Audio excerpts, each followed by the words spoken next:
Hi everyone, मैं हूं अभिषेक और आपका स्वागत है हमारे यूट्यूब चैनल ग्रेव स्टडी में। तो आज हम लोग जो है एसएससी जीडी में मैथ जो पूछे गए प्रश्न है उसी से रिलेटेड क्वेश्चंस करने वाले हैं। और आपको पता होगा कि हमारा जो क्वेश्चंस रहता है वो बहुत ही धमाकेदार होने वाला रहता है, ठीक है। इसलिए आप फुल टू फुल जरूर देख ले एक बार, तब आपको समझ में आ जाएगा क्लास के बारे में। ओके, तो यह क्लास 3 है और भी जो मैंने क्लासेस करवा रखे हैं इट मीन्स मैथ के, जीके जीएस के या तो रीजनिंग के, बहुत ही इंपॉर्टेंट क्वेश्चन है, ठीक है। वो आपको ऊपर आई बटन पर मिल जाएगा, उसके साथ ही मैंने नीचे डिस्क्रिप्शन में दे दिया, आप जरूर से जाके देख लें और फिलहाल अभी ये क्लास देख लें, ठीक है। बहुत ही मज़ा आने वाला है। तो चलिए आज का क्लास जो है बहुत धमाकेदार होने वाला है। चलिए जल्दी से इसे बनाइए, ठीक है। 4200 रुपये की एक राशि साधारण ब्याज से 3 वर्ष में इतना हो जाती है, तो ब्याज की वार्षिक दर क्या है? The simple interest of 4200 becomes 5082 in 3 years, then what is the rate of interest? जल्दी से बनाइए, जल्दी से, ठीक है। आपको पता होगा टाइमिंग मेरे लिए बहुत ज़्यादा ज़रूरी है, ठीक है।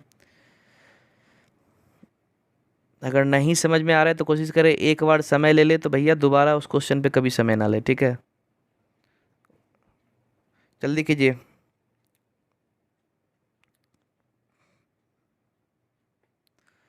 तो चलिए यहाँ सिंपली करना क्या है, ज़्यादा कुछ करना भी नहीं, ठीक है। अब एक चीज़ ध्यान दीजिए कि 4200 की एक राशि है, मतलब 4201 रुपया है कोई, ठीक है, कोई प्रिंसिपल ओके। अब सिंपली करना है कि 3 वर्ष, ठीक है। 3 वर्ष एक फार्मूला होता है, एक होता है बेसिक फंडा, मतलब अपने दिमाग से कर ले हो। तो यहाँ पे करना क्या है कि मैं अपने दिमाग से ही आपको बता दूंगा, अगर फार्मूला तो फार्मूला भी इसके बाद में बता दूंगा, ठीक है। पहले बेसिक कहानी को आप समझ लो, सबसे ज़्यादा जरूरी, ठीक है। तो एक चीज़ कहानी समझिए कि यहाँ पहले इतना रुपया दिया गया है और ब्याज इसमें जुड़ा होगा तभी तो इतना रुपया हुआ, ध्यान दीजिएगा। ब्याज इसमें जुड़ा होगा तभी तो इतना रुपया हुआ, ठीक है। पहले तो था 4200, ठीक है। कुछ ना कुछ ब्याज जरूर जुड़ा है इसके अंदर। तो अब करना क्या है, वह ब्याज निकालना है। ब्याज निकालने के लिए यह मेरा क्या है, तो आप सिंपली घटा सकते हैं, नहीं तो अगर फॉर्मूले की बात करें तो फॉर्मूला के हिसाब से यह मेरा प्रिंसिपल होता है, ठीक है, मूलधन जिसको बोलते हैं, यह मेरा मिश्र धन होता है, अमाउंट जिसको बोलते हैं, ठीक है। तो सिंपली अगर इसको घटाएंगे तो एक चीज़ ध्यान दें, 882 रुपया हो जाएगा, ठीक है। ध्यान दीजिएगा 882, ठीक है। तो 882 मेरा सूद निकल गया, इट मीन्स जो ब्याज बोलते हैं, इंटरेस्ट बोलते हैं, सब वही कहलाता है, ठीक है। तो 882 कितने साल में हुआ, ध्यान दीजिएगा, कितने साल में हुआ, 3 साल में हुआ, ठीक है। 3 से इसे कट कर देना है। आप बोलिएगा 3 से क्यों काट रहे हैं भाई? तो 3 से काटने के बाद 1 साल का निकलेगा, ठीक है, 1 साल का निकलेगा। जब यहाँ 3 से कटेगा, 3 दूनी 6, 2 8, 9 तिया 27, 3 चौक 12, 294 रुपया कितना का निकल रहा है? 1 साल का निकल रहा है। कितना का निकल रहा है? 1 साल का निकल रहा है, ठीक है। अब करना क्या है भैया, यह जो है इसका कितना परसेंट है, बस ये निकालना है। कितना परसेंट निकालने के लिए 294/4200 जो है इज इक्वल्स टू कितना हो जाएगा, सॉरी, गुना इसमें 100 कर देना है, चूंकि हमको परसेंटेज निकालना है, ठीक है। तो जल्दी से इसे सॉल्व कर दीजिए। यहाँ कट हो गया, यहाँ कट हो गया, इसके बाद बात करे करे करे करे करे तो यहाँ 7 बार में 7 दूनी 14, 7 चौका 28 29, 7 हो गया यहाँ, तो इसलिए मेरा 7% इसका सही आंसर हो गया। इसका सही आंसर हो जाएगा ऑप्शन डी, 7%। देखें, विदाउट फार्मूला। और आई थिंक सो मैं सजेस्ट करूंगा आप विदाउट फार्मूला समझ ले तो ज़्यादा अच्छा है, क्योंकि एग्जाम टाइम पता चलता है कभी कभी फार्मूला दिमाग से बाहर निकल जाता है, बहुतों का ऐसा होता है। अगर आप लोगों में से जिनके पास कैपेसिटी है कि यार एग्जाम सेंटर पे भी अगर ध्यान रखते हैं तो बहुत अच्छी बात है, ठीक है।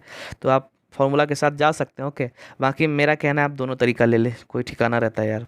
तो चलिए यहाँ पे अब बात करते हैं फार्मूले की, तो ठीक है, सिंपल बड़ा, यहाँ पे मैंने ऑलरेडी एक फार्मूला का इस्तेमाल कर लिया आप लोगों को समझाने के लिए, कि यहाँ पे अगर बात करें कि इंटरेस्ट बराबर एस आई, ठीक है। एस आई बराबर क्या होगा मेरा? एस आई बराबर होता है अमाउंट माइनस पी, मतलब मिश्रधन घटा मूलधन, ठीक है। ध्यान दीजिएगा हिंदी वाले बच्चे, मिश्रधन घटा मूलधन। तो इंटरेस्ट बराबर मेरा क्या हो जाएगा, वही सिंपल, इसमें इसको घटा देंगे, तभी मैंने घटाया तो कितना आया, 882, ठीक है। इंटरेस्ट मेरा कितना आया, 882 आ गया, कहानी वही है, 882 मेरा क्या आया, एस आई आया, ठीक है। तो इंटरेस्ट मेरा इतना है। अब दिया हुआ है टाइम, टाइम मेरा कितना है भैया, टाइम मेरा है कितना, 3 है, ठीक है। 3 ईयर मतलब 3 साल, 3 वर्ष जो बोलिए, ठीक है। अब पी की बात करें, मतलब मूलधन जो बोलते हैं, पी मेरा कितना है, 4200 है, ठीक है। ये 3 एलिमेंट मिला है। अब क्वेश्चन बनाने के लिए देखिए 4 एलिमेंट की आवश्यकता होती है, ध्यान दीजिएगा। एसआई में 4 एलिमेंट। अब कहिएगा भैया 4 एलिमेंट क्या क्या है? तो यहाँ पे है एसआई हो गया, इंटरेस्ट हो गया जिसको कि आप बोलते हैं ब्याज, ठीक है। उसके बाद मूलधन होता है प्रिंसिपल, ठीक है। उसके बाद समय होता है मतलब टाइम, उसके बाद रेट होता है जिसको दर, ठीक है। तो अब 3 मिल गया है यहाँ पे, आप ध्यान दीजिए, हमको चौथा निकालना है, ठीक है। तो वाजिब बात है, 3 मिल गया, चौथा हम इजिली निकाल सकते हैं। तो फॉर्मूला क्या होता है, एसआई बराबर होता है पी गुना आर गुना टी बटा 100, ठीक है। तो यहाँ पे चलिए एक थोड़ा सा जगह में यहाँ लिख दे रहे हैं, पी गुना आर गुना टी बटा 100, ठीक है। अब यह किसके बराबर होता है, बल आई लिख देते हैं टेस्ट के लिए, ठीक है। अब पी मेरा कितना है, 4200, तो सिंपली यहाँ आपको 4200 लिख देना है, ठीक है, गुना आर कितना है, आर तो भैया पता ही नहीं है, ठीक है। अब टी मेरा कितना है, T3। तो जानते हैं बहुत कोई बच्चे ये करते क्या कि सीधा आर का फॉर्मूला लगाते हैं, आर का फॉर्मूला भी लगा सकते हैं। आर का फॉर्मूला हो जाएगा सिंपल इंटरेस्ट गुना 100/P×T। अब देखिए यहाँ पे है क्या कि भैया कितना, एक ही फॉर्मूला मतलब होता है ना, फॉर्मूला कितना याद रखिएगा। तो यह जो है ऐसा फार्मूला है जिसका इस्तेमाल हर कोई करता है, इसी से आप फार्मूला बना ले तो ज़्यादा अच्छा रहेगा, ठीक है। तो यहाँ पे सिंपली 100 हो गया बराबर, इधर मेरा कितना हो जाएगा, 882 हो जाएगा, क्योंकि इंटरेस्ट है, इंटरेस्ट मेरा 882 है। तो यहाँ पे मेरा थोड़ा सा जगह जगह प्रॉब्लम है, 882 मैं यहाँ पे लिख दे रहा हूँ। कहानी क्लियर। अब यह कट गया, यह कट गया, ठीक है। अब 3 जब 3 और 42 जो है दोनों नीचे आ जाएगा, तो आर ऊपर अकेला बच जाएगा, तो आर बराबर हो जाएगा यहाँ पे 4200 तो ऊपर रहेगा ही, सॉरी 882, ठीक है। 882 मेरा यहाँ ऊपर रहेगा ही, ठीक है। अब यह दोनों जो नीचे आएगा, यह और यह जो दोनों नीचे आएगा, तो क्या हो जाएगा 42 × 3। अब सिंपली यार इसको काट देना है, ठीक है। कितना हो जाएगा, वही सेम टू सेम वही, ठीक है। 8 ये 3 दूनी 6, 9 तिया 27, 3 चौक 12, ठीक है। अब यहाँ 7 दूनी 14, 7 चौक 28, 29 हो गया 7। तो फार्मूला के थ्रू भी आप बना सकते हैं, ठीक है। फार्मूला की बात करें तो चलिए फार्मूला आपको लिखवा भी दे रहे हैं, ठीक है। तो पहला तो मैंने लिखवा दिया SI, आप चलिए फिर से लिख दे रहे हैं, आप नोट डाउन कर लीजिए अगर जिन लोगों को नहीं पता है। एक तरह से मान लीजिए SI का क्लास भी हो गया आपका, ठीक है। तो SI बराबर P×R×T/100 हो गया, ठीक है। अब बात करते हैं रेट। तो रेट देखिए, एक होता है यार याद, याद मैं कभी नहीं सजेस्ट करूँगा यार, मैथ वगैरह में याद करो, समझ लो वो ज़्यादा ज़रूरी है, ठीक है। ये चीज़ का आप मानते होंगे। सिंपली इसको उधर गुना कर देंगे, ये दोनों को नीचे भेज देंगे, ठीक है। तब करना क्या है, सिंपल वही करना है। इस अगर इसे ऊपर भेजेंगे 100 को, तो SI गुना 100 हो जाएगा। अब बटा P×T हो गया। P×T है किसका फॉर्मूला निकला, आर का, तो आर बराबर P×T, ठीक है। अब वही रहता है भैया, टी निकालना है। क्या निकालना है, टी निकालना है। तो ठीक है, कोई दिक्कत नहीं है, टी निकालना है। तो यहाँ पे आर हो जाएगा, टी यहाँ हो जाएगा, कहानी क्लियर, ठीक है। क्या हो जाएगा, टी ऊपर हो जाएगा, यह नीचे आ गया, ठीक है। अब बोलेगा पी निकालना है, कोई दिक्कत नहीं है, पी भी निकल जाएगा। तो सिंपली पी निकालने के लिए क्या करना है, अब यहाँ से जो है यहाँ पे पी इज इक्वल्स टू हो जाएगा मेरा R×T, हो गया बस। इसी तरह से जो है आपको फॉर्मूला को बना लेना है, ओके, सेम ऊपर नीचे भेज के। तो कहानी क्लियर हो गया। चलिए SI भी अगर होगा तो आप समझ गए होंगे, ठीक है। तो चलिए अगला प्रश्न बनाते हैं, ठीक है। तो 10 minus bracket 6 minus 4 minus bracket 2, it mean small bracket 2 divided by 1 minus 2 bracket बड़ी ब्रैकेट का मान क्या है, what is the value of, वही 10 माइनस वगैरह वगैरह जो बता दिए, ठीक है। तो चलिए जल्दी से बनाइए। इसका ऑप्शन है 14, 10, 8, 12। इसमें तो खास करके आप समय ना ही ले तो ज़्यादा बढ़िया है, ओके। समय जो है बचाना है आपको, ठीक। तो मेरे एक चीज़ मैं बता देना चाह रहा हूँ कि यार मैं ज़्यादा कोशिश करता हूँ कि एक ही क्वेश्चन में बहुत सारी जानकारियाँ दे दूँ, ताकि आपका प्रीवियस जो भी आपको रिवाइज हो जाए, ठीक है। रिवाइज के साथ साथ आपको यह भी फ़ायदा हो जाए कि आपका मतलब जो क्वेश्चन है वह कितने तरीके से आ सकता है, हर एक चीज़ का मैं जानकारी दे देता हूँ। इसलिए आप ज़रूर हमारे साथ जुड़े, ओके। और ये ना फील करें क्लास में बोर हो रहे हैं, ठीक है, क्योंकि हर एक चीज़ को मैं बारीकी से बता दे रहा हूँ, ठीक है। अगर आप समझ रहे तो कोई दिक्कत नहीं, थोड़ा देर वेट कर या स्किप करके आगे देख सकते हैं, कोई नो प्रॉब्लम, कोई दिक्कत नहीं है उससे, ओके। चलिए जल्दी से इसे बनाते हैं। बहुत ही ईजी क्वेश्चन है, ज़्यादा इसमें समय लेने वाली कोई बात है नहीं। तो सिंपल एक काम करें, यहाँ पे अगर बात किया जाए 2/1, तो भैया 1 से 2 में भाग देंगे तो क्या होगा, 2 होगा, ठीक है। 1 से 2 में भाग देंगे तो 2 हो जाएगा, ठीक है। अब जब 2 मेरा बचा, यहाँ पे काम करने के बाद 2 बचा, तो अब एक चीज़ ध्यान दीजिए, 2 माइनस 2 ब्रैकेट के अंदर बचेगा, 2 माइनस 2 क्या हो जाएगा, 0, ठीक है।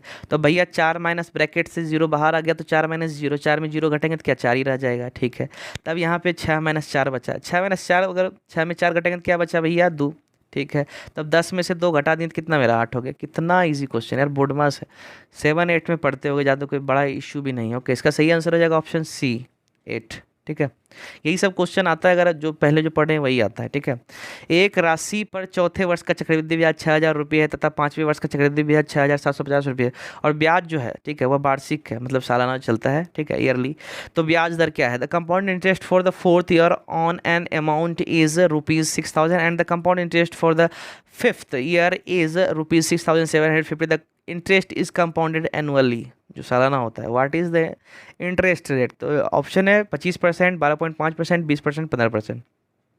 तो चलिए जल्दी से इसका जवाब दीजिए। बहुत इजी तो नहीं बोलेंगे, क्योंकि थोड़ा सा हट के क्वेश्चन है, थोड़ा सा हट के मैं इसे आपको हो सकता है बारीकी से समझाऊँ, ठीक है। इसके पीछे का कारण क्या है, चूँकि होता क्या है यार, बहुत सोचता है यार क्या क्वेश्चन आ गया, थोड़ा सा टफ हो जाता है। CI है ना, इट मीन्स कंपाउंड इंटरेस्ट, या तो चक्रवृद्धि ब्याज जिसे बोलते हैं। अगर चलिए आपको एक फैक्ट बताते हैं, ठीक है, कंपाउंड इंटरेस्ट के बारे में। चलिए क्लास आ ही गया, क्लास में क्वेश्चन, तो चलिए इसके बारे में जान ही लीजिए। अल्बर्ट आइंस्टाइन की बात करें, आपको पता होगा अल्बर्ट आइंस्टाइन के बारे में, ठीक है। वो जो है E = mc², जो फेमस एक फार्मूला है, उसका उसका जो आविष्कार उन्हीं के द्वारा हुआ है, ठीक है। तो अगर बात करें अल्बर्ट आइंस्टाइन की, आई थिंक सो आप जानते भी होंगे, ऐसा तो है नहीं, ठीक है। तो उनके द्वारा कहना है कि अगर 7 अजूबे की बात करें तो 7 अजूबा तो आपको मालूम होगा, ठीक है। अगर 8वां अजूबा की बात करें तो 8वां अजूबा जो है सीआई को ही माना जाता है, मतलब कंपाउंड इंटरेस्ट या तो चक्रवृद्धि ब्याज जो है उसे 8वां अजूबा उनके द्वारा कहा गया है। और आई थिंक सो आपको आप इस चीज़ का इमेजिन कर भी सकते हैं, ओके। तो चलिए इसे बनाते हैं। देखिए आप लोग को लग रहा है यार बहुत घुमावदार है, मैं भी बहुत को लगता होगा। चलिए इस पर सिंपल करना क्या होता है, ठीक है। पहले बनाने का तरीका, इसमें एक काम कर लीजिए, आप बनाने का तरीका ही समझ लीजिए, सबसे बढ़िया रहेगा, ओके, ताकि आपको आगे टेंशन ना हो। ध्यान दीजिएगा, यहाँ चौथा वर्ष, मेन यही फैक्ट है भैया, चौथा वर्ष, ठीक है। चौथा वर्ष, सिर्फ चौथा, ध्यान दीजिएगा, चौथा करने का मतलब सिर्फ चौथा है। ये नहीं कि भैया पीछे से जो 4 वर्ष का आया है वैसा नहीं है, क्योंकि 4 वर्ष का जो होगा ब्याज इससे अब कई कई गुना अधिक हो सकता है, ठीक है। अब है क्या कि यहाँ सिर्फ चौथा वर्ष, ठीक है। अब यहाँ 5वां है, सिर्फ 5वां वर्ष, ध्यान दीजिएगा, सिर्फ 5वां कहने का मतलब यहाँ हो रहा है, ये नहीं कि 5 वर्ष का ब्याज है, ऐसा नहीं है, ठीक है। तो ब्याज का संयोजन वार्षिक है, वही जो होता है ईयरली। तो ब्याज दर क्या है, the compound interest for the, वही फोर्थ, सेम वही बात है कि जो मतलब 4 वर्ष का, चौथा वर्ष का, फोर्थ ईयर कह रहा है। तो चलिए इसको बनाना कैसे है, सिंपल मैं इसको बता दे रहा हूँ। इसमें करना क्या होता है कि देखिए 5वां वर्ष में कितना ब्याज का वृद्धि हुआ, 750, कितना रुपया, 750। तो 750 जो वृद्धि हुआ, किस में वृद्धि हुआ है भैया, इसमें वृद्धि हुआ है, ठीक है। तो 6000 से भाग दे देंगे या गुना 100 कर देंगे, परसेंटेज निकालने के लिए 100 का इस्तेमाल करेंगे। यह कट गया, यह कट गया, यह कट गया, यह कट गया, 3 दूनी 6 हो गया, और यहाँ पे 25 या 75 हो गया, मतलब 25, और आपको पता होगा यार 25 का आधा 12.5 होता है। एक काम करें, यह 25/2 वगैरह को डेसिमल या तो जो भी दशमलव बोलते हैं उसमें निकालने की कोशिश ना ही करें, ज़्यादा से ज़्यादा शॉर्ट का इस्तेमाल करें, ठीक है। 12.5 याद भी आपको इजीली हो सकता है, ठीक है। तो 12.5% हो गया, इसका जो सही आंसर हो जाएगा वह हो जाएगा ऑप्शन बी हो जाएगा, ठीक है, 12.5। तो एक चीज़ बताएं, यह तो क्लियर हो गया। अब बोलिएगा यह कैसे हो रहा है, ठीक है। कन्फ्यूजन बहुत बच्चे के मन में होगा, तो चलिए कन्फ्यूजन को दूर कर लेते हैं, ठीक है। अब जिन बच्चों को कन्फ्यूजन दूर नहीं करना तो आगे स्किप करके देख लें, क्योंकि बहुत कोई इंटरेस्ट नहीं रहता है, ठीक है। बस काम हो गया, निकल लेते हैं। बट मैं चाहूँगा कि आप एक बार समझ ले, ज़्यादा अच्छा रहेगा। तो एग्जाम्पल के तौर पर मान लेते हैं 10,000 है, ठीक है। 10,000 है, ठीक है। एक पी है, प्रिंसिपल है, मूलधन है, जो बोलिए, ठीक है। अब कहने का मतलब पहले वर्ष जो है इसका 10% मान लेते हैं ब्याज, मान लेते हैं, ठीक है, मान लेते हैं ब्याज है। तो 10% की बात करें तो अगर 10% इसका कहा जाए तो 1,000 रुपया होगा, ठीक है। 1,000 हो जाएगा पहले साल का ब्याज, ठीक है। अब एक चीज़ ध्यान दीजिए, पहले साल 10% लगेगा, लेकिन दूसरा साल क्या लगेगा, ध्यान दीजिएगा, पहला साल, ठीक है, लिख दे रहे हैं पहला साल। पहला साल 10,000 लग रहा है, मतलब 1,000 मेरा ब्याज हुआ, इंटरेस्ट हुआ। दूसरा साल कितना लगेगा, तो आप कहिएगा दूसरा साल तो निकालना पड़ेगा यार। निकालना कुछ नहीं है आपको, 10% का कितना होता है याद ही कर लो, ज़्यादा बढ़िया है। 10% का 21% होता है, आई थिंक सो याद ही करना बेहतरीन है, तो इसका भी मैं ट्रिक बता दूंगा, ओके। तो 21% होता है, ठीक है। तो अब एक चीज़ बताइएगा, ठीक है, 21%, तो 21% अगर हम निकाल लेते हैं, मानते हैं 21% निकालनी है, तो 21, ओहो सॉरी सॉरी सॉरी, एक मिनट। तो यहाँ पे पहले 10,000 फिर से लिख ले रहे हैं, ठीक है, 10% हो गया, ओके। तो पहले साल की बात करें तो पहले साल का मेरा कितना आया था, 1,000 आया था, ठीक है। अब एक चीज़ ध्यान दीजिएगा, बाई 21% मेरा दूसरे साल का निकलता है। तो अगर मैं इसका 21% निकाल लूँ, ध्यान दीजिएगा, 21% निकाल लूँ, तो दूसरे साल का ब्याज जो हो जाएगा वह हो जाएगा 2,100 रुपया, ठीक है। पहले साल का 1,000 हो गया, दूसरा 2,100। लेकिन यहाँ पे जो है 2 साल का 21 है, ध्यान दीजिएगा, 2 साल 21, ओके, 2 साल 21, ठीक। यहाँ पे 2 साल 21 नहीं कहा गया, यही चीज़ यहाँ फैक्ट है, 2 साल 21 कहा ही नहीं गया है। तो चलिए क्या कहा गया है, सिर्फ और सिर्फ दूसरा साल, कहने का मतलब सिर्फ और सिर्फ दूसरा साल। तो अगर 2,100 में 1,000 घटा देंगे तो दूसरा साल का ब्याज कितना निकलेगा, बस 1,000 नहीं, 1,100 निकलेगा, ठीक है। दूसरा साल का कितना ब्याज निकलेगा, 1,100, और पहले साल का 1,000। तब एक चीज़ बताएं, मान लेते हैं हमें इसके बारे में मालूम नहीं है, दर क्या है, ठीक है, हमें बस यह दे दिया गया, यह दे दिया गया, ध्यान दीजिएगा, सिर्फ यही दिया गया है। बहुत बच्चे सोच रहे हैं यार 2 साल का ब्याज है, 2 साल का नहीं है भैया, यहाँ पे जो है ना दूसरा साल का, सिर्फ और सिर्फ दूसरा साल का है, मतलब इसमें इसको घटा दिया, पहले साल का ब्याज से कोई मतलब ही नहीं रखा है, ठीक है। तो अब एक चीज़ ध्यान दीजिएगा कि अगर घटाने के बाद मेरा कितना हो जा रहा है, 1,100 आ रहा है, ठीक है। अब 1,100 आ रहा है, तो 1,100 1,000 का कितना परसेंट है, आप ध्यान दीजिए। एक 1,100 की बात करें तो 1,100 में पहले ये ध्यान दीजिए कितना डेवलपमेंट हुआ, ठीक है, कितना डेवलपमेंट हुआ, 100 की वृद्धि हो रही है, 100 की वृद्धि हो रही है, एक मिनट। तो 100 की यहाँ पे वृद्धि हो रही है, तो चलिए 100 बढ़ रहा है, ध्यान दें यहाँ पे, यह पहले साल का हो गया, दूसरे साल का हो गया, तो कितना बढ़ रहा है, 100 बढ़ रहा है, ठीक है। तो जिस तरह से इसमें पहले साल का, चौथे साल का, 5वें साल का था, तो कितना बढ़ रहा था, 750 बढ़ रहा था, उसी तरह इसमें 100 बढ़ रहा है। घटा के हम जैसे उसमें 750 लिखे थे, उसी तरह से इसमें 100 लिख दिया, ठीक है। अब नीचे यहाँ बटा में 6,000 दिए थे, बटा में यहाँ 1,000 दे देंगे, ठीक है। तो 1,000 हो गया, गुना प्रतिशत निकाल दी। एक चीज़ ध्यान दीजिएगा, यह देखिए बखूबी आ जाएगा, इस चीज़ का ध्यान दीजिएगा, इसे अगर सॉल्व कीजिएगा तो यह बखूबी आ जाएगा। देखिए 100 हो गया, 100 हो गया, 10 इस एक हो गया, अब देखिए 10% हो गया। एक चीज़ ध्यान दीजिए, 10% आ गया, कहानी क्लियर, यही है नियम, यही पूछा जा रहा है, ठीक है। अब जिन बच्चों को समझ में आ गया तब तो अच्छा है, जिन बच्चों को समझ में नहीं आया तब कमेंट बॉक्स में जरूर कमेंट कर दे। आपको पता होगा कि मैं अगर समझ में आप लोगों को, किन्हीं बच्चों को नहीं आता तो मैं अगले क्लास में जरूर से जरूर समझा देता हूँ, ठीक है। तब एक चीज़ आप आई थिंक सो आपका क्लियर हो गया होगा। इस अब बहुत बच्चे सोच रहे होंगे आई थिंक सो समझाने से पहले कि यार 6000 है, यहाँ 6750 है, ये तो आपने घटा करके ये तो CIE SI का फॉर्मूला लगा दिए। SI नहीं है भैया, यहाँ पे ध्यान दें, यहाँ चौथा और पाँचवा है, यह सबसे फैक्ट वाली बात है, ओके। और आई थिंक सो यह क्वेश्चन आपको बहुत सारे बुक्स में भी देखने को नहीं मिलेगा, ठीक है, आप चेक कीजिएगा जरूर। इक्का क्वेश्चन मिलेगा, इक्का दुक्का वो हो सकता है, वो भी नहीं, अगर कोई पतली सी बुक है उसमें तो नहीं भी मिलेगा, ठीक है। इसलिए यहाँ समझ ही लेकर चलिए। तो P अनुपात Q इजिकल टू 7:8 है, तो P² बटा Q अनुपात Q² बटा P क्या होगा? If P ratio Q equal to 7:8, what will be the P², oh sorry यहाँ पे P² हो जाएगा, ठीक है, यहाँ पे P2 लिखा गया है, तो P²/Q रेशियो Q²/P क्या हो जाएगा? चलिए जल्दी से बनाइए, ज़्यादा समय आपको इसमें बिल्कुल भी नहीं लेना है, ठीक है। तो यार अभी तक शेयर नहीं किया तो जल्दी जाके शेयर कर देना, ठीक है। इस क्वेश्चन को बनाने के बाद गारंटी जाके शेयर कर देना अपने फ्रेंड्स वगैरह जो भी है, ताकि क्लास करने में और भी मज़ा आए, ठीक है। ज़्यादा बच्चे जुड़ेंगे, ज़्यादा क्वेश्चन आपको प्रोवाइड करवा दिया जाएगा, इसलिए आप जरूर से जरूर जाके शेयर करें अपने फ्रेंड्स को, ग्रुप वगैरह जहाँ भी हो, जरूर बताएं कि यार क्लास चल रहा है SSC GD का, जुड़ जाओ, बहुत ही मज़ेदार क्लास होने वाला है, ठीक है। इसलिए जल्दी शेयर कर दे और लाइक जरूर कर दे, ठीक है। लाइक अब जरूर जाके नीचे लाइक कर दे, ओके, जल्दी से कर ही देना, हम लोग को मोटिवेशन सा फील होता है यार। तो चलिए इसे बताते हैं, ज़्यादा कोई लंबा सवाल है नहीं, सीधा यहाँ P/Q है, ठीक है। आप इजीली समझ सकते हैं भैया, P/Q है, 7/8 हो गया। कहने का मतलब मैंने पहले भी शायद नेवी हमारी या शायद GD क्लास में बता दिया है कि P का वैल्यू 7 हो गया, Q का वैल्यू 8 हो गया, बस यही फंडा है। P का वैल्यू 7 और Q का वैल्यू 8। अब एक चीज़ बताइए, P²/Q है, P²/Q है, तो भैया P² मेरा क्या हो गया, 7 हो गया, ठीक है, बटा Q मेरा क्या होता है, Q 8 है, तो भैया 8 हो गया। अब अनुपात बोल रहा है, ठीक है भैया, अनुपात लीजिए, ये अनुपात हो गया, ठीक है, अनुपात मतलब बटा ही हो गया। अब बोल रहा है Q², ठीक है, तो एक काम कीजिए, ये इसका वैल्यू जो होता है भाग ही होता है, इसका वैल्यू जो होता है भाग ही होता है, सिंपली मैं यहाँ भाग ही दे रहा हूँ। अगर नहीं जान रहे तो इस चीज़ को जान जाइए कि उसका वैल्यू भाग ही होता है। तो देखिए भाग देने के बाद यहाँ Q² की बात करें तो Q² यहाँ पे ध्यान दें, Q², मेरा Q का वैल्यू क्या है, 8 है, तो 88 क्या हो जाएगा, 64 हो जाएगा। अब बटा यहाँ Q क्या कहा जा रहा है, P, तो P का वैल्यू क्या है मेरा, 7 है, ठीक है। अब जब भाग को गुना में बदलेंगे तो ऊपर नीचे हो जाएगा, कहने का मतलब 49/8 गुना 7/64, ठीक है। तो भैया 7×7 = 49 गुना 7 क्यूब, फिर क्यूब आ गया, क्यूब यार याद कर लो, पीछा नहीं छोड़ने वाला, मैं बार बार बोल रहा हूँ, समय आपका खाएगा। और 8 गुना 64 512 हो गया, बहुत ही ईजी है, ठीक है। अगर आपका दिमाग शार्प है तो आई थिंक सो उतना याद भी नहीं कीजिएगा, मतलब 10 तक का तो आपका शार्प रहना चाहिए माइंड। तो 343/512 मतलब 343/512 इसका आंसर आ जाएगा। इसका आंसर हो जाएगा ऑप्शन बी, ठीक है, आप देख सकते हैं इसका आंसर हो जाएगा ऑप्शन बी, 343 और 512। चलिए अगला क्लास बनाते हैं, ठीक है। एक दुकान में 60 वस्तुएं हैं, 30 वस्तुओं का औसत मूल्य 30 रुपया तथा शेष वस्तुओं का औसत मूल्य 35 रुपया है, तो सभी वस्तुओं को मिलाकर औसत मूल्य क्या होगा? There are 60 items in a shop, the average price of 30 items is ₹30 and the average price of the remaining item is ₹35। एक मिनट, यह थोड़ा सा गलती हो गया, ठीक है, यहाँ पे इज नहीं होगा।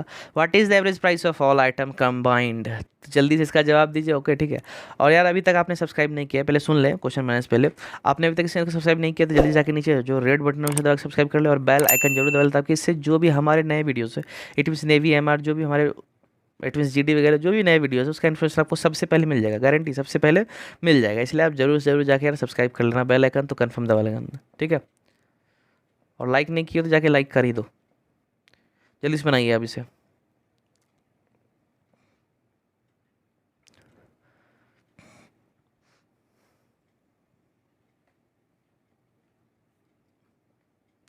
जल्दी कीजिए, जल्दी कीजिए, ज़्यादा कोई खासा क्वेश्चन है नहीं। आप बोलिएगा मतलब सब में क्वेश्चन आप बोलते हैं खासा नहीं है, खासा नहीं है, खासा नहीं है यार। आप एक काम करो, प्रैक्टिस करना चालू कर दो, सब आपको खुद फील होगा यार ये तो कितना इजी क्वेश्चन था, मैं तो बेकार में टेंशन लेता था, ओके। एक्चुअली बोल रहा हूँ, सही में एक खासा कोई क्वेश्चन है नहीं, ठीक है। मैं नहीं समझना, मैं आपको बोलता हूँ क्वेश्चन को पढ़िए और समझिए, ये मैं बार बार बोलता हूँ, पढ़ना ज़रूरी है। तो चलिए इसे बनाते हैं, ज़्यादा समय नहीं लेते हैं। अब सिंपली ये 60 वस्तु हैं, ठीक है, 30 वस्तु का औसत इतना है, ठीक है, इतना रुपया। तो भैया 30 वस्तु का जब औसत उतना है तो 30 वस्तु का दाम कितना होगा? औसत दाम उतना है लेकिन 30 वस्तु का दाम निकालना है तो कितना, 900 रुपया हो गया। अब कहिएगा 900 रुपये कहाँ से गए, तो इसे दोनों को गुना कर दिए, ठीक है, तो टोटल दाम निकल गया। अब उसके बाद करना क्या है, यहाँ 30 वस्तु का जब औसत 30 है तो 30 वस्तु हो गया, 60 में से 30 घटा देंगे, कितना वस्तु बचा, 30 ही बचा। जब 30 निकल गया तो 30 ही बचा होगा, नहीं तो ईजी है घटाना। अब जो 30 वस्तु बचा उसका कितना औसत है, 35 है। तो अब भैया पूरा मूल्य निकालने के लिए क्या करेंगे, 30 को 35 से गुना कर देंगे तो कितना हो जाएगा, 1050 हो जाएगा, ठीक है। आप इजिली गुना कर सकते हैं, ठीक है, 1050 हो गया। अब एक चीज़ ध्यान देंगे, यही मेन फैक्ट है, यहाँ पे दोनों जुटेगा क्या, क्यों जुटेगा? एक चीज़ ध्यान दीजिए, यह जो है 30 वस्तु का 30 रुपये अलग औसत था और यह फिर जो 30 वस्तु था उसका 35 रुपये अलग औसत था, ठीक है। अब सबको जो मिला के एक कर देना है, सबका दाम को मिला के एक कर देना है। जब दाम को मिला के एक करेंगे तो यहाँ 50 हो जाएगा, यहाँ 19 हो जाएगा, ठीक है। तो कितना हो गया, 1950 हो गया। यह मेरा क्या हो गया, टोटल 60 वस्तु का। तो अब इसमें करना क्या है, सीधा 60 से भाग दे देना है, ये हुआ कुल, ठीक है। अब जब इसे कट कीजिएगा तो सिंपली यहाँ पे हो जाएगा 6 तिया 18 और 6 दूनी 12, 3 6 25 30, तो 32.5 मेरा इसका हो जाएगा, ठीक है। तो इसका औसत मेरा कितना निकल गया, 32.5, ठीक है। तो इसका जो सही आंसर हो जाएगा वह हो जाएगा ऑप्शन सी, 32.5, ठीक है। तो चलिए यहाँ पे कहाँ बना रहे थे, 33.5, ठीक है। अब हो गया, सॉरी 32.5। अब अगला प्रश्न, एक राशि पर 4 वर्षों का साधारण ब्याज 24,000 रुपया है तथा समान राशि का साधारण ब्याज दर से 2 वर्षों का चक्रवृद्धि ब्याज, मतलब ब्याज का संयोजन वही वार्षिक ईयरली है, 12,750 रुपया है, तो ब्याज की वार्षिक दर क्या है? The simple interest of 4 years on an amount of ₹24,000 and the compound interest of the same amount at the same interest rate of 2 years interest is compounded annually, वही सालाना जिसको बोलते हैं। ₹12,750 is what is the annual rate of interest. जल्दी से बनाइए, इसमें CI SI दोनों का मिक्सअप है, ठीक है। और मिक्सअप क्वेश्चन थोड़ा सा लगता है लेकिन उतना कोई टफ होगा नहीं।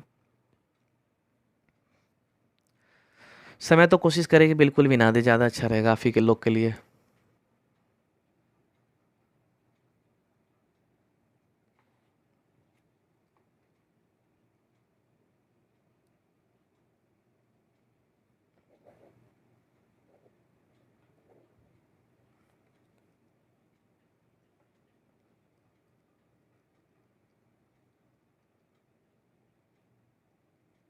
तो चलिए जल्दी से इसे बना लेते हैं, ठीक है, हो सकता है ज़्यादा समय आपको लग जाए, ठीक है। इससे बढ़िया आप समझ लीजिए, यहाँ पे कहा जा रहा है 4 वर्षों का साधारण ब्याज 2400 रुपये, 24,000 रुपये, ठीक है। तो एक चीज़ ध्यान दीजिएगा, 4 वर्ष का साधारण ब्याज 2400 रुपया, ओके क्लियर। अब 1 वर्ष का निकालना है जो कि मेरा रूल है, एक 4 वर्ष का जब उतना 1 वर्ष का निकालने के लिए क्या करेंगे, भाग दे देंगे, ठीक है। 24,000 को जब हम 4 से भाग देंगे तो 6,000 निकल जाएगा, ठीक है।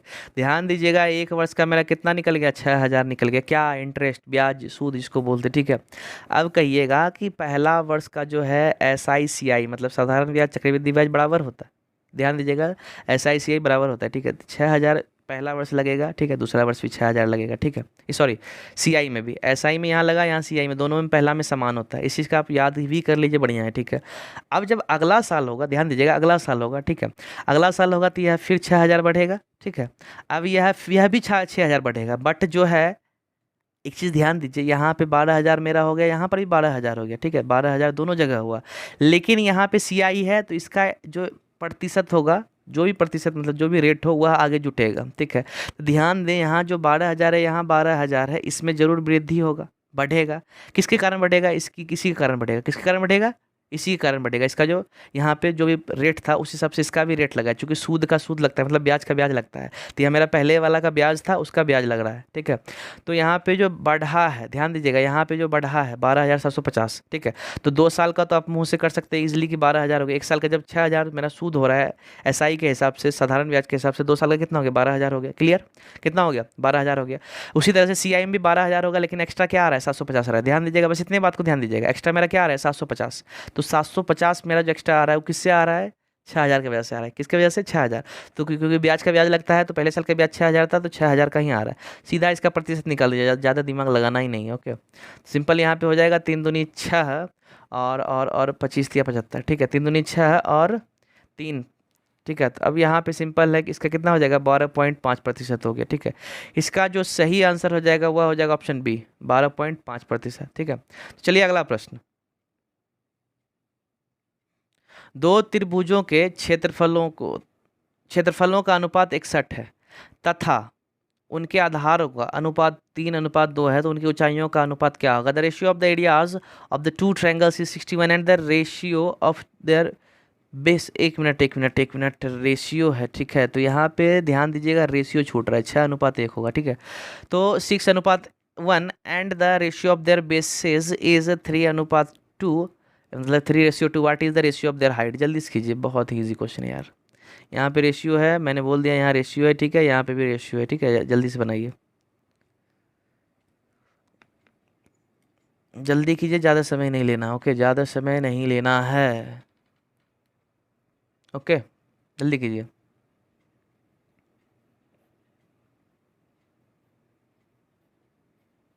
जल्दी कीजिए।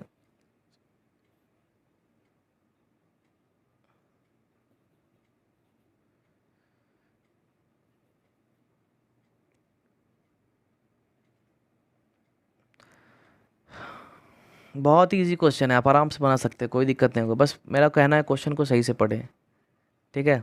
क्वेश्चन आप लोग पढ़ते नहीं हैं, अब जब यहाँ गलती कर रहे थे एग्ज़ाम में भी वही हाल नहीं होगा, बाद में खोजिएगा नंबर तो कहाँ से मिलेगा नंबर आपको। प्रैक्टिस कीजिए, प्रैक्टिस।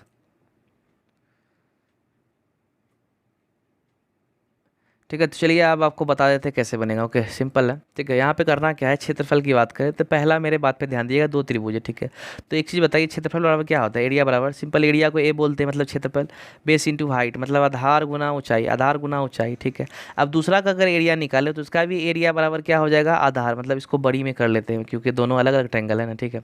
और इसका ए को छोटी कर लीजिए, नहीं तो रहने दीजिए, कोई फर्क नहीं पड़ने वाला, ठीक है, मैंने समझना है, ठीक है। अब क्या हो गया, एरिया बराबर बेस इंटू हाइट। एक चीज़ बताइए, 6:1 का अनुपात है क्षेत्रफल का, तो इसका मतलब ए जो एरिया है, जो क्षेत्रफल है, उसको 6 मान लेंगे, इसको 1 मान लेंगे, क्लियर। अब कह रहा जा रहा है कि दोनों के आधार बेस, इसका 3 है, इसका 2 है, तो भैया इसको भी मैं 3 कर ले रहा हूँ, इसको भी मैं 2 कर ले, सॉरी हाँ 2 ही है, 2 कर ले रहा हूँ, ठीक है। अब हाइट की बात करें, गुना हाइट इसका है, गुना हाइट इसका है, ठीक है, दोनों का अनुपात निकालना है, तो दोनों का, अब इसका h बराबर क्या होगा? तो h बराबर हो जाएगा 3, यहाँ पे एक चीज़ ध्यान दीजिएगा, नीचे आ जाएगा 3, मतलब भाग में लग जाएगा, तो h बराबर यहाँ 6/3 हो जाएगा, और 3×2 = 6 हो जाएगा, तो h बराबर मेरा 2 हो गया, ठीक है, ठीक है, तो h बराबर मेरा 2 हो गया। अब इस साइड अगर h की बात करें तो h बराबर मेरा 1/2 हो जाएगा, ठीक है, क्या हो जाएगा? 1/2। कहानी क्लियर? इतना समझ में आ गया? आगे बढ़े। तो यहाँ पे h बराबर 1/2 हो गया। अब दोनों का रेशियो निकालने बोला, रेशियो निकालने के लिए क्या करेंगे? h/h कर देंगे, कहने का मतलब 2। अब मैंने ऑलरेडी बोला यार 2, और यह बटा की बात करें तो बटा भाग होता है, भाग में इस्तेमाल करें, आप लोग को ज़्यादा समझ में आएगा, 2 भागा क्या कर लेना है? 1/2, ठीक है। अब मेरा हो जाएगा 4/1, ठीक है, कहानी क्लियर। अब इसको अनुपात में चेंज कर लीजिए, वही 4/1 4:1, बात ही एक ही है, ठीक है। इसका सही आंसर हो जाएगा ऑप्शन बी, 7 का आंसर हो जाएगा ऑप्शन बी, ठीक है। चलिए अगला प्रश्न देखें, कितना इजी क्वेश्चन था। तो अगर आप लोगों में से नेवी के बच्चे, पहले सुन लीजिए उसके बाद क्वेश्चन बनेगा, अगर आप लोगों में से नेवी के बच्चे हैं तो आपका क्लास जो है जीके जीएस मैथ का सुबह, मतलब मॉर्निंग में जो है आपको जो है 8 AM में देखने को मिल जाएगा, मतलब 8 बजे आप हमारे साथ जुड़ जाए, जरूर से जरूर जुड़े, संडे हो या मंडे, डेली आपको क्लास मिलेगा, ठीक है। चलिए जल्दी से अब बनाइए। यदि दो संख्याओं का महत्तम समापवर्तक, ठीक है, 12 है, तो निम्न में से कौन सा उनका लघुत्तम समापवर्त नहीं हो सकता है? नहीं हो सकता, बहुत ही ईजी है। If the HCF of two numbers is 12, which of the following can not be their LCM. अब हिंदी वाले बच्चे, इंग्लिश वाले बच्चे जो हों, एक चीज़ को समझ लें, ठीक है, बहुत कोई गलती करते हैं, आप इस चीज़ को मानेंगे भी अभी। एक चीज़ ध्यान दीजिएगा, यहाँ पे है महत्तम समापवर्तक, यहाँ है लघुत्तम समापवर्त, ये दो चीज़ को आप दिमाग में कैच कर लें, क्योंकि बहुत बच्चे होते क्या है कि समापवर्तक को लघुत्तम में लगा देते हैं, ओके, और समापवर्त को जो है इधर लगा देते हैं, ठीक है, हो गया गलत, ठीक है। इसलिए आप इसको याद कर लें कि भैया लघुत्तम के साथ समापवर्त होता है, महत्तम के साथ समापवर्तक होता है, ठीक है। और रही बात एच सी एफ एलसीएम की, तो खैर ईजी हैं। चलिए इसका फुल फॉर्म भी बता दे रहे हैं, ठीक है, देखिए जो भी जानकारी मैं आपको क्लियरली दे रहा हूँ ताकि आपको हर चीज़ के रिगार्डिंग आपको नॉलेज रहे, ठीक है। तो एचसीएफ की बात करें तो एचसीएफ का होता है हाईएस्ट कॉमन फैक्टर, ठीक है, एचसीएफ का full form highest common factor. LCM की बात करें तो होता है लोएस्ट कॉमन मल्टीपल, ठीक है, लोएस्ट कॉमन मल्टीपल, याद कर लीजिएगा। तो चलिए अब इसे बनाते हैं, ज़्यादा देर का तो है नहीं, झूठ का, ठीक है। तो चलिए यहाँ पे करना क्या है, महत्तम समावर्तक है और एलसीएम क्या नहीं हो सकता। एक चीज़ ध्यान दीजिएगा, इस चीज़ को नोट डाउन कर लीजिएगा कि एचसीएफ जो है, जिस भी संख्या का अगर एचसीएफ निकाले, दो तीन संख्या जो हो एचसीएफ निकाले, तो वह जो है एलसीएम को भाग देगा, मतलब एलसीएम में भाग लगेगा, पक्का लगेगा, ठीक है। इस चीज़ का ध्यान दीजिएगा, एलसीएम में भाग लगेगा। तो एक चीज़ ध्यान दीजिए, अगर मान लेते हैं यहाँ पे मेरा यह जो है एलसीएम है, ठीक है, सभी एलसीएम में मानते हैं, सभी एलसीएम है, ठीक है। तो इसका मतलब है 12 से सबको भाग लगना चाहिए। तो देखिए 12 से कौन कौन भाग लगता है, अभी पकड़ में आ जाएगा, ठीक है। तो 12 से 60 में भाग देते यह लग रहा है, 12 से अगर 24 में भाग देते यह लग रहा है, 48 लग रहा है, 80 लग रहा है क्या, नहीं लग रहा है। इसका मतलब जो है 80 जो है वह जो है एलसीएम हो ही नहीं सकता है, नेवर, ठीक है। तो चलिए अगला प्रश्न, पहली वस्तु का क्रय मूल्य 480 है तथा दूसरी वस्तु का विक्रय मूल्य 480 है। यदि पहली वस्तु का 20% लाभ होता है तथा दूसरी वस्तु पर 20% हानि होती है, तो कुल हानि क्या होगी। The cost price of the first item is ₹480 and the selling price of the second item is ₹480 if there is a 20% gain on the first item and a 20% loss on the second item, what will be the total loss. Okay, तो I think so आज जो है आप लोगों को face cam नहीं मिल रहा है। आई फील कि आप लोग को ज़्यादा मज़ा आता होगा, हमको भी पढ़ाने में फेस कैम में ज़्यादा मज़ा आता है, इट मीन जो लाइव मतलब फेस पे आते हैं, ठीक है। तो यह ज़्यादा अच्छा लगता है। ओके, तो आई थिंक सो बहुत बच्चे को मज़ा भी नहीं आ रहा होगा, तो आप एक दो दिन वेट कर ले। एक दो दिन क्या हो सकता है, परसों ही आपको क्लास, परसों नहीं कल ही आपको हो सकता है क्लास देखने को मिल जाए। ओके, इसलिए आप एक दो दिन वेट कर ले। ओके, ठीक है, तब मैं लाइव नहीं फेस कैम जो है मैं आपको करवा दूंगा, ठीक है। चलिए जल्दी से बनाइए, बहुत इजी क्वेश्चन है। रही बात लाइव की, तो मैं लाइव भी करवाऊंगा, अगर आप बच्चे को और भी जुटाएं तो। लाइव आपको पता होगा करने का तभी मज़ा आता है जब पढ़ने वाले हो, यार पढ़ने वाले ही नहीं तो मज़ा कहाँ से, इसलिए आप बच्चे को जुटाएं, ठीक है, तब मज़ा आएगा। जितना हो शेयर करो, शेयर करो, तब लाइव आएंगे, तब और भी मज़ेदार क्लास होने वाला है।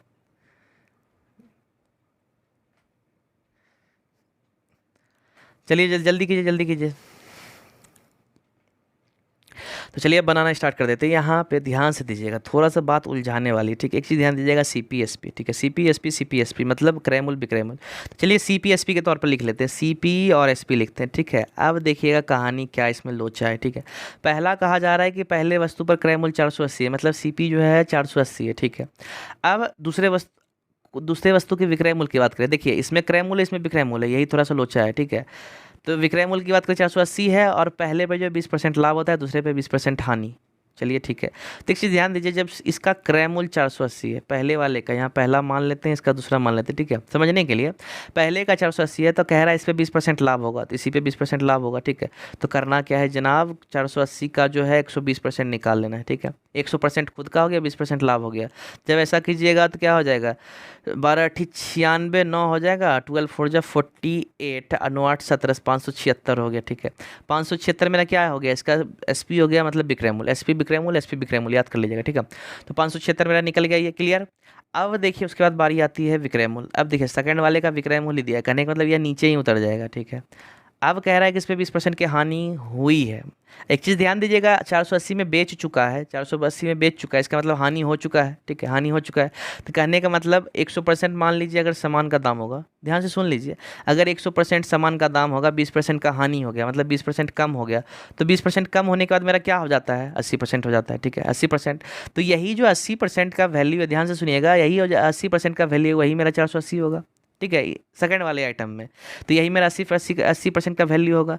तो 80% की बात करें तो 80% का वैल्यू 480 है, ठीक है। फार्मूला का कम इस्तेमाल करें, वो जो होता है मतलब प्रतिशत वगैरह वगैरह, वो ज़्यादा समय खींचेगा, आपका समय भी लेगा और आपको दिमाग भी मतलब होगा कि यार क्या कौन सा फार्मूला लगा, एग्जाम में कंफ्यूज कर जाइएगा, ठीक है। इसलिए यह यूनिटरी मेथड, एक एक नियम, एक नंबर फेमस है।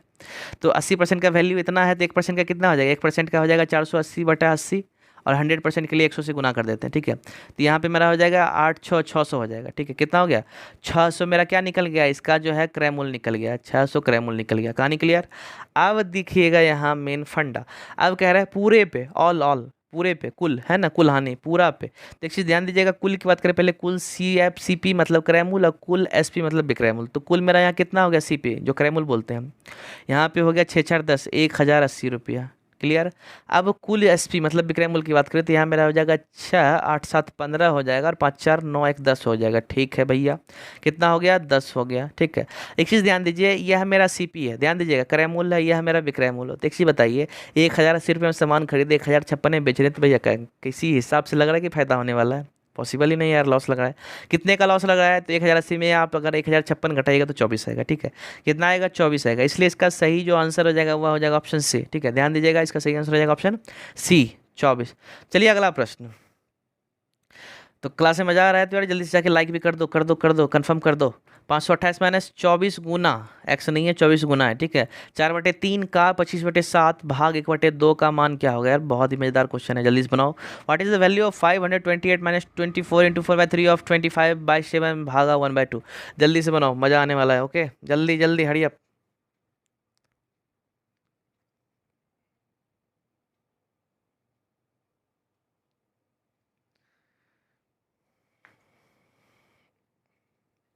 बस बोर्ड मास है और नथिंग। बोर्ड मास, बोर्ड मास यार, 7 8 से ही बोर्ड मास चलते हैं यार। आप आराम से बना सकते हैं। अलजेब्रा तलजेब्रा आपको उतना तो नॉलेज होगा ही, ठीक है। जल्दी कीजिए, ऐसे टेंशन ना ले। अगर नहीं भी नॉलेज है तो कोई दिक्कत नहीं, मैं जो है बारीकी सबको समझा दूंगा, उस चीज़ का टेंशन ना ले। तो चलिए बनाते हैं। ओके, तो पहला काम जो ऑफ का होता है, का होता है, ठीक है। बोर्ड मास के BODMAS, तो ओ जो बी के बाद ब्रैकेट, बी जो ब्रैकेट हो गया उसके बाद ओ आता है, ओ का मतलब ऑफ। तो यहाँ पे पहले का काम होगा, ठीक है। तो का की बात करें तो एक चीज़ ध्यान दीजिएगा, पहले मैं इसको नोट डाउन कर लेना हूँ ताकि आपको ईजी से समझ में आ जाए। 24 गुना 4/3 हो गया, ठीक है। अब का को का ही रहने दे रहे हैं, ठीक है। अब यहाँ पे हो जाएगा 25/7 भागा 1/2, ठीक है।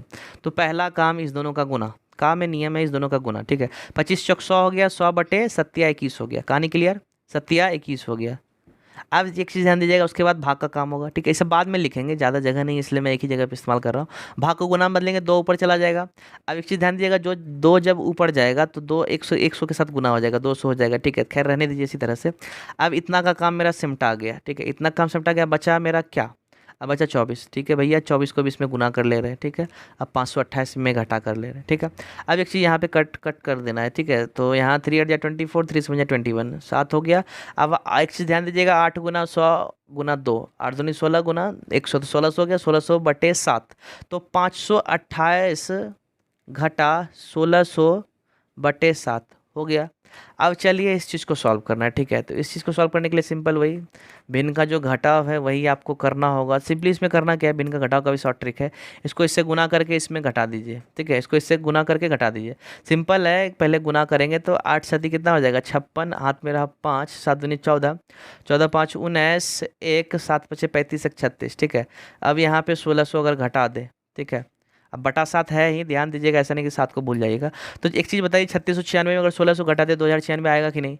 2096। और एक चीज़ मैंने बोला था 7 को यार ध्यान में रखना, तो यहाँ पे देखिए कौन सा ऑप्शन है, इसका सही आंसर हो जाएगा ऑप्शन है। तो आज क्लास बस इतना ही। आपने अभी तक चैनल को सब्सक्राइब नहीं किया तो जल्दी जाकर यार सब्सक्राइब कर ही लो, बहुत ही इंपॉर्टेंट क्वेश्चन आपको पता होगा, ठीक है। उसके साथ ही मिलते हैं अगले सेशन में। अगर आप इसका PDF लेना चाहते हैं, ठीक है, और अगर आप इसका PDF लेना चाहते हैं तो मैंने डिस्क्रिप्शन में टेलीग्राम का लिंक दे रखा है, आप सिंपली वहाँ क्लिक करें, वहाँ ज्वाइन हो जाए, वहाँ आपको PDF मिल जाएगा, इजीली डाउनलोड कर सकते हैं। ओके, और वही बात है, अगर आप यहाँ इट मीन्स हमारे चैनल पे जो है नोटिस वगैरह, इट मीन्स कोई भी एग्ज़ाम या तो कोई नया लेटेस्ट जो जॉब का एडवर्टाइजमेंट वगैरह आता है उसका जो PDF अगर लेना चाहते हैं तो वो भी आपको टेलीग्राम पे ही मिल जाएगा। इसलिए आप जाके जरूर से ज्वाइन कर ही ले तो ज़्यादा फायदा रहेगा, और कट आउट भी आपको वहीं मिलने वाला है। ओके, इसलिए थैंक यू, मिलते हैं अगले क्लास में।